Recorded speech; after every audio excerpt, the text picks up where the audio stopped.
妈妈做鸡蛋仔，我做关东煮，感觉我必胜无疑了。就妈妈那手残党，怎么可能比得过我呢？不仅迷你又可爱。哼，你今天肯定哭惨了，走开吧你！恐怕你想不到，我花了1200去学习安静书做法吧。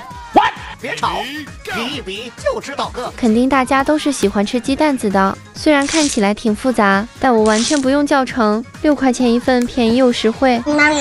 我看我妈肯定又是来胡搞的，别等下又被忽悠。摆摊嘛，首先要有个桌子。你们最喜欢吃关东煮，里面的什么呢？白萝卜肯定是必备的，才没人像你一样贪吃，懒得搭理你喽。各做各的生意，你别模仿我就很好了。把全部配饰摘下来，还是库洛米招牌的，3个口味总有一个你喜欢，而且我还是比较高级那种，可以任意加水果和糖豆。这个锅长得好像眼镜，非常完美。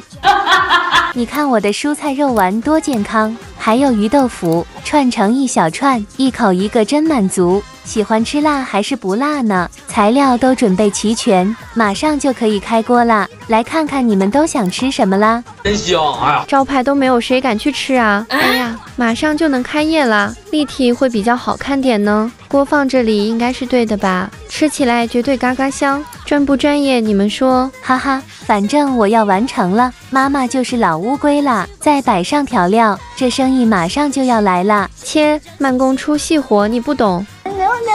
拉拉，赶紧来投票吧，支持谁？